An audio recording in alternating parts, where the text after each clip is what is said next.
Alright guys, welcome back to Strong Successful Male. So for today, I'm going to go over a pretty entertaining article titled, When Did Being High Maintenance Become Another Insult to Women? And guys, this article is written by a woman, a high maintenance woman I might add, and essentially she's mad because that term high maintenance is being thrown around at women. And she finds it insulting that men have a problem with the gals having standards. And I thought it'd be a good one to go over, particularly for you dating and relationship guys, because I don't think there's one guy out there watching this right now that presently is dating or has recently dated that isn't well aware just how unbelievably picky today's average gal is nowadays. You all know it. You've all heard me joke around about the old sixes. The 6 feet tall, 6 inches or more down south, 6-figure income, 6-pack, amongst many other things. And essentially, they're all going for such a small percentage of the guys. Anybody else doesn't have that, well, they're chopped liver. And they all say that, hey, I have standards.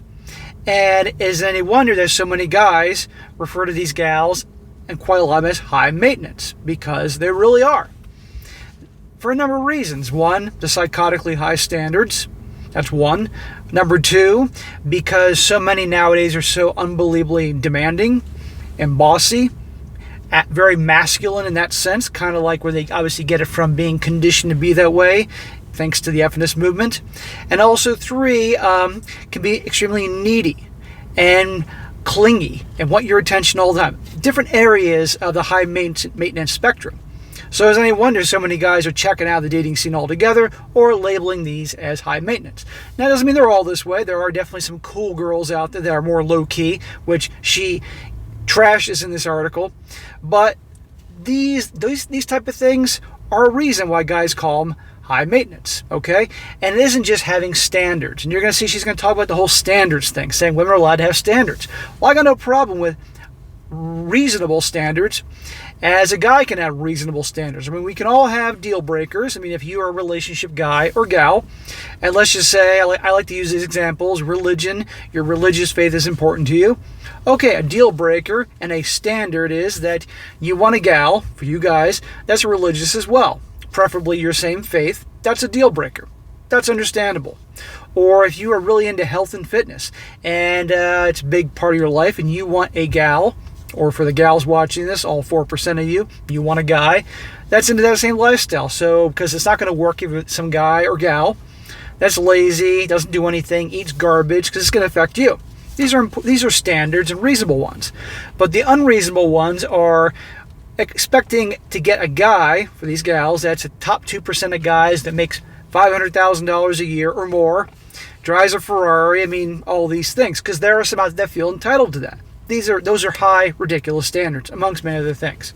But anyhow, guys, this intro is long enough, so I'm going to go into this thing, and you're going to see a little bit more I'm talking about here, just how blown out of proportion this whole thing. And at the end of the day, she's just pissed off. And those are always funny to read. Starts off, says here, having high standards isn't necessarily a bad thing. I've been called high maintenance quite a few times. Imagine that. Although I didn't give this term and its meaning much thought before, in the back of my mind, I knew it almost always meant as an insult, a sort of red flag, usually uttered within the context of dating.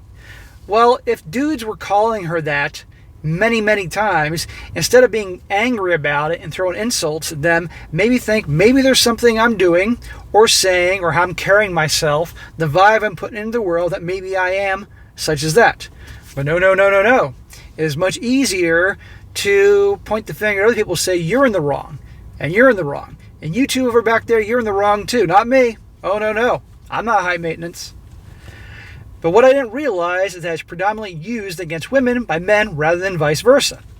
If you look at Google data, for instance, monthly searches for the phrase high maintenance man in the past year are only a fraction of the searches for high maintenance woman. Right. Once again, women are shamed for, wait, what exactly? What does high maintenance really mean? Is it necessarily a negative thing? And if not, why is this term, alongside so many others, being weaponized against us? Weaponized? Is it really using that word? It's being used when it's certainly warranted. And again, how many of you guys right now, you know who you are, you've experienced this.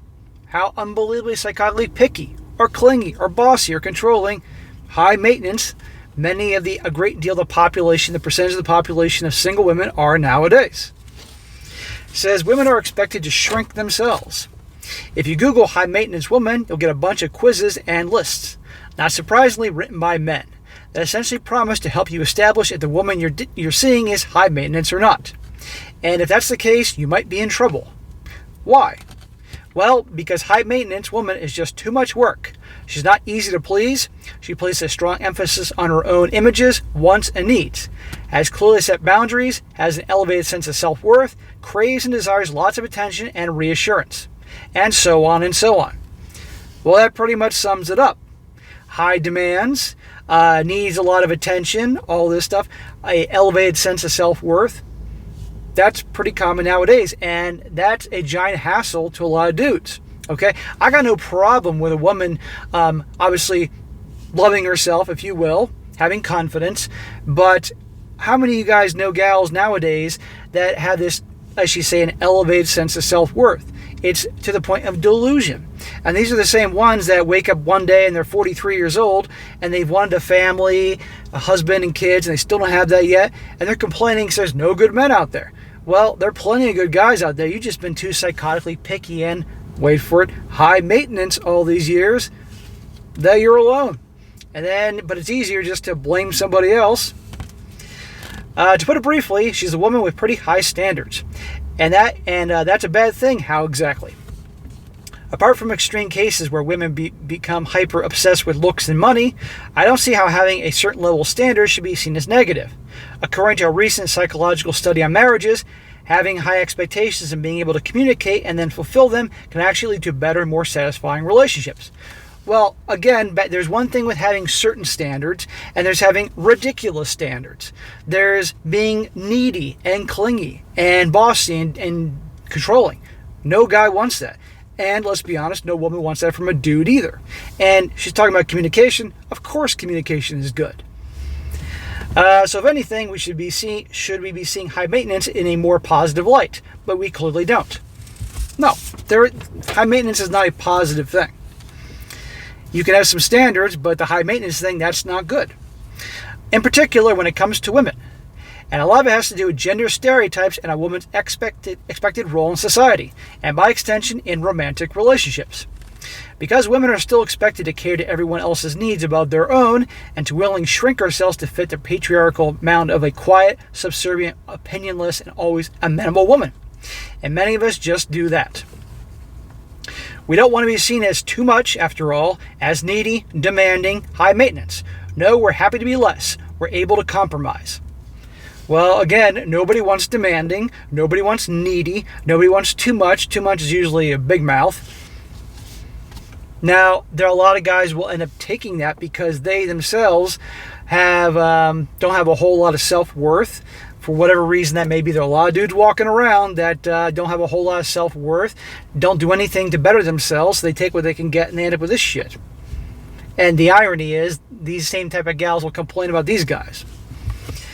But then we start to crumble under the weight of bad relationships and marriages, because too often compromise in a heterosexual relationship isn't a real compromise at all. And women end up doing the majority of domestic work, the majority of cognitive and emotional labor. I knew the emotional labor was going to come on this. And the so-called second shift, making all sorts of other unnecessary compromises and ultimately letting go of our standards just to keep a badly behaved and irresponsible man. Look, I made it clear many times. In 2022, a guy should know how to run the fucking dishwasher. Or put his stuff in the washer or dryer. Or know where to go grocery shopping. I got no problem with that, okay? And believe me, I know a lot of married dudes, and they do that as well. So I don't want to hear that she's doing everything, okay? But she can do some stuff. I mean, let's not get ridiculous here. But I also know some gals that refuse to cook. And refuse to do this and this because it's beneath them. And take a wild guess what movement they support. She says, how lovely. Being the cool girl doesn't really pay off either. Now we're going to get into her insulting gals that are actually low-key and easygoing and fun to be around. Now watch this. She says, have you ever read the book Gone Girl by Gillian Flynn or watched the 2014 movie adaptation with Amy Dunn? You probably remember the cool girl monologue. I saw Gone Girl, and that woman was freaking psycho. Men always say that it's the defining compliment, don't they? She's a cool girl. Cool girls never get angry. They only smile in a serene, loving manner and let their man do whatever they want. Go ahead, crap on me. I don't mind. I'm the cool girl. The cool girl is essentially the opposite of the high-maintenance woman because she's an easier, more relatable mate. She's chill. She has no boundaries, no standards. She doesn't put her needs and wants first. She's as low maintenance as possible. Hang on here. I know women that can be classified as cool girls, and they're low-key, low-maintenance, easygoing, very minimal drama, but they do have standards, okay? And they will speak up if they're being mistreated. But she's making out to be that a cool girl is one that essentially is a mute and will just go along with anything. Now, certainly there are women out there that are very extraordinarily submissive and so insecure they'll just go along with anything. And quite frankly, as a man, I wouldn't respect that. But a gal can be cool and not be what she's describing here. So she always has some disdain, as you can tell, for these types of gals. And some, perhaps even many, men crave that because it means they can do what they want, when they want, with little or no consequences without having to shake up their own life to accommodate someone else's. And then they only have to be emotionally present when it suits them. Sounds great for men. For women, not so much, unless you're truly a cool girl deep down, which I doubt many women actually are. Then being one in a relationship means you're not being honest with your partner and with yourself. So again, because she's obviously high maintenance, I think we all can agree on that here. She even said that people used to call her that. The gals that are not like her, probably more of a type B personality and all that, she's shitting on them. I would know because I used to be like that once too. I have a very hard time believing that this girl was once the cool girl. No. Type A personalities, high maintenance types, they generally are always that way. She says, I was the cool girl when I just started dating as a teenager and simply didn't know how else to be. I thought that's what men wanted, and I thought being demanding and setting boundaries would be seen as unattractive. Newsflash, being demanding is unattractive.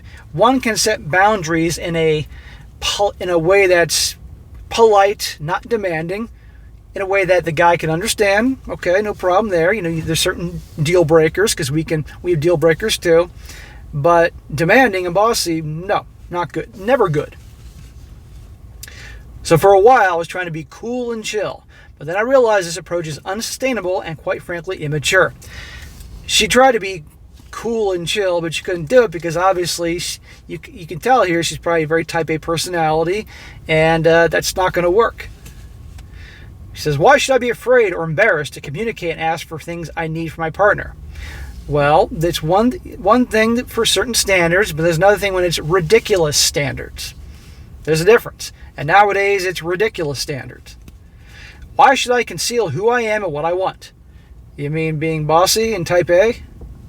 And why should I be the one who's expected to make myself smaller and continuously adjust my life to someone else's simply because some crusty-ass men a long time ago decided that are kind of biologically hardwired to be submissive and obedient and whatnot? Well, the biologically hardwired is kind of on the money in a lot of areas. She says, come on. None of it makes an ounce of sense unless you've been lobotomized. And if you were, maybe not even then. The cool girl was basically invented by men to give them an excuse to be low effort and villainize women who dare to demand anything more than bare minimum. The so-called high maintenance woman. Notice she said demand. The word demand is popping up a lot in this article. But it's about time we stop being so cool, don't you think? No, I don't think. The good versus bad woman binary. Helen Lewis, the author of Difficult Women, once wrote that there is a long tradition of regulating female behavior by defining women in opposition to one another as the architecture of, wait for it guys, misogyny. And I couldn't agree more. Throughout history and up until today, women have been forced to either be the good woman or the bad woman with nothing in between. And if you adhere to the norms set by the patriarchal society and fit into the mold you're supposed to fit in, you're the good woman, you're the virgin, the Madonna, the obedient, submissive wife, the low-maintenance, cool girl. But if you stray away from these norms, then you're the WHORE, the femme fatale, the witch, the high-maintenance mag. Newsflash, there are women out there, and I know some, that they are very feminine, very traditional. They like the guy being the leader. They feel safe with the guy being the leader. They are old-fashioned, old school, and they are happy. And it's not bullshit. But they also receive the wrath of effinists and high-maintenance types and these types, modern gals, because they have old-fashioned standards that are traditional. Now, these gals are a ever increasingly small percentage of the female population, thanks to the feminist movement, but they're out there. And of course, they get the wrath of these types. Because in her mind, how could anyone not be like me? And obviously not happy. Men love putting women in these categories because they essentially make us believe that there's a way to be safe and respected around them if we accept the status quo. If we bend and twist and shrink ourselves to be the good ones. But in reality, there isn't a safe way. The good versus bad woman binary is more an illusion, created primarily to keep women in line, pit us against each other, and trick us into advocating for our own oppression. She's saying that guys are trying to pit the gals against each other. This is from, I was a kid, elementary school, the girls were fighting with each other. You know, the old joke, from Al Bundy, never try to understand women, women understand women, and they hate each other. You ever been out with a bunch of girls, guys? Girls you're friends with, family, and you're out and they look around the room and they'll start talking about some other woman's shoes, some other woman's hair, her makeup, her outfit. You've all seen this, right? Okay, guys don't do that.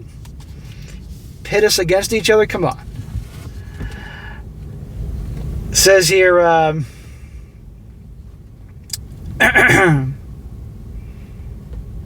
So we are still women, and as women we're still taken advantage of. Now I got to speak in code here. Abused, raped, and harmed in alarming rates, even if we play this little charade of being the good girl. Of course, these awful things has to be brought up into this article here. Yes, these awful things do happen, but what percentage of the time do they happen? But of course, they're being brought up here. So why play it all? Women aren't beasts of burden. We aren't donkeys meant to carry all men's anxieties, emotional, S-word, and physical needs while ignoring our own and staying cute and perfectly pleasant. I don't think many guys are asking women to ignore their own needs, but there's a difference when the needs are absurd. And they're clingy, and they're needy, and they're bossy and demanding. And not to mention these psychotically high standards. And yet they complain then that there's no good guys and they're alone and all that. Okay? By doing all these things, yes, a gal will earn the label high maintenance, and it's not a positive thing. You can have standards, and then there's psycho high maintenance standards. And so we shouldn't be ashamed, mocked, or berated for something as fundamental as having standards and expectations, period. We're talking about two separate things, lady. Being high maintenance isn't necessarily a bad thing. Yeah, it is. And if someone calls you that, and they're likely trying to shift their responsibility when they refuse to meet your emotional needs. That's a bunch of crap. But it's perfectly fine to value and love yourself enough to ask it for more in a relationship. Or in any situation, really. I know I do, and that's why today I'm with someone who's happy to maintain me in the same way I'm happy to maintain him. And if you're ever too much for someone, they shouldn't just go and they should just go and find less. So she has a dude, and hey, you know what? If he's happy and she's happy, great. But I'm absolutely willing to bet you that she runs the relationship. She calls the shots. She's the one in control. All that. They wouldn't work any other way. If they're happy, great. But I will still say this. She's high maintenance. And it isn't a compliment. Okay?